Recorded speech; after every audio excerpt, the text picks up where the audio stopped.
Chapter 8. And all things shall be added. But seek ye first his kingdom and his righteousness, and all these things shall be added unto you. Matthew 6:33. The kingdom of God is within, and manifest through man as the spiritual life. His righteousness is the right use of all that is contained in the elements of the spiritual life. The spiritual life being the complete life, the full expression of life in body, mind, and soul. It is evident the right use of the spiritual life will produce and bring everything that man may need or desire. The source of everything has the power to produce everything, providing the power within that source is used according to exact spiritual law. The spiritual life being the source of all that is necessary to a full and perfect life, and the kingdom of God within being the source of the spiritual life. We can readily understand why the kingdom should be sought first, and also why everything that we may require will be added when the first thought is given to spiritual living and righteous action. Righteous action, however, is not simply moral action, but the right use of the elements of life in all action. To seek his kingdom first, it is not necessary to withdraw from the world, nor to deny oneself the good things that exist in the world. To seek the kingdom first is to give one's strongest thought to the spiritual life, and to make spiritual thought the predominating thought in everything that one may do in life. In other words, go to God first for everything. Place your greatest dependence upon his power to carry you through everything, and live so close in his kingdom within that you are fully conscious of that kingdom every moment. To seek the kingdom first, the heart must be in the spirit. That is, to live the spiritual life must be the predominating desire. But the mental conception of the spiritual life must not be narrow. In brief, that conception must contain the perfection of everything that can possibly appear in life. To think of the spiritual life as being distinct from mind and body is to deter the spiritual life from being expressed in mind and body. But what is not expressed is not lived. To think about the spiritual or to feel the emotional power of the spiritual is not sufficient. But that is as far as the spiritual life has been taken by the average person. That the other things were not added is therefore no fault of the law. The spiritual life must be thoroughly lived in mind and body. The power of the Spirit must be made the soul of all power, and the law of spiritual action must be made the rule and guide in all action. When the spiritual is lived in all life, the richness, the quality, and the worth of the spiritual will be produced in all life, and spiritual worth is the sum total of all worth. To enter the kingdom within is to enter health, harmony, and happiness, because these three great principles reign supremely in the spiritual life of man.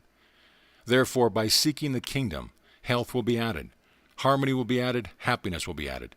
It is impossible to be sick in the spiritual life, and discord and unhappiness can no more exist in life than darkness can exist in the most brilliant light.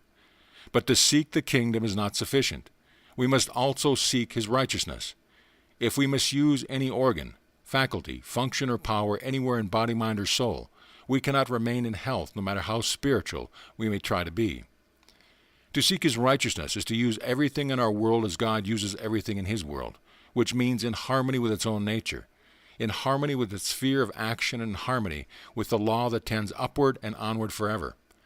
Righteous action is that action that is always harmonious, and it always works for better things, greater things, higher things. To enter the kingdom within is to enter more power, because there is no limit to the power of the Spirit, and the more power we enter and are conscious of, the more power we will give to mind and body. In consequence, the more spiritual we become, the stronger we become, the more able we become, the more competent we become, and the more we can accomplish whatever our work may be. And he who can do good work in the world invariably receives the good things in the world. To his life will be added all these things that can make personal existence rich and beautiful. To enter the kingdom is to enter the life of freedom. There is no bondage in the Spirit, and as we grow in the Spirit, we grow out of all bondage. One adverse condition after another disappears until absolute freedom is gained.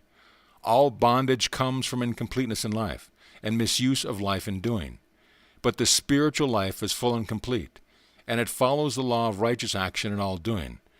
Therefore, when we seek first his kingdom and his righteousness, perfect freedom in all things and at all times will invariably be added. When we seek first the kingdom, all other things are not added in some mysterious manner, nor do they come of themselves, regardless of our conscious effort to work in harmony with the law of life. That is, the law of being and doing all that lies within the power of life. We receive from the kingdom only what we are prepared to use in the living of a great life, and in the doing of great and noble things in the world. We receive only in proportion to what we give, and it is only as we work well that we produce results. But by entering the spiritual life, we receive as much as we require in order to give as much as we desire, and we gain the power to do everything that is necessary to give worth and superiority to our present state of existence. When we enter the spiritual life, we gain every quality that is required in making life full and complete in our own state of being, and we gain the power to produce and create in the external world whatever we may need or desire. In other words, we receive everything we want from the within, and we gain the power to produce everything we want in the without. We therefore need never take anxious thought about these other things. By seeking first His kingdom and His righteousness, we shall positively receive them.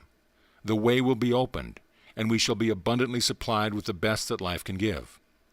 Depend upon me, I will provide.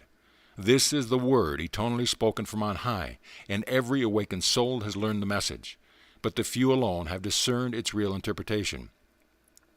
God is rich, and nothing is too good for the children of God. The Spirit of the Infinite will provide, not bare necessities, but everything. Ask what thou wilt, and I will answer thee. It is the will of God that we should seek everything that is good, worthy and beautiful. The life of man should be full and complete. Human existence should be rich in body, mind, and soul. For this is the great divine purpose. To think that we must live on bare necessities in order to be spiritual is to limit our faith in the goodness and power of God. The kingdom of God is at hand now. We are expected to enter now, and this kingdom is abundantly supplied with anything that can enrich, perfect, and beautify human life.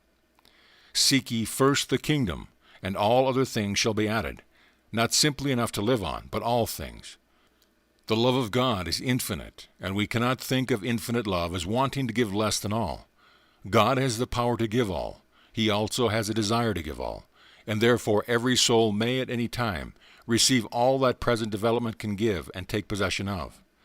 The more we ask of God, the more we please God. To give is the highest pleasure of true love, and God is true love. To ask Him for everything, the most of everything, and the best of everything, is to enter into the life of the highest joy of heaven, and to live in such a life is to live indeed. When we do not have what we want or what we need, we should remember that Spirit can provide, and that Spirit will provide, if we only so desire. Depend upon me. I will not forsake thee nor leave thee. I am thy Redeemer. I will care for thee. Take God at His word. Have faith in the message that comes from on high. Believe with all the power of mind and soul that God will do what love will do, because God is love. Open the heart to the infinite and influx of infinite love, and all that God can give will come with His love. Do not hesitate to ask God for material thing. God owns the universe. Everything is the product of His creative power. Therefore it is all good, and what is good for man. What you can use to promote the welfare of everybody, including yourself, you may receive. Only remember this, that things spiritual must come first in your thought. You may have abundance of things material. There is more than enough to provide everybody with all the luxuries of life.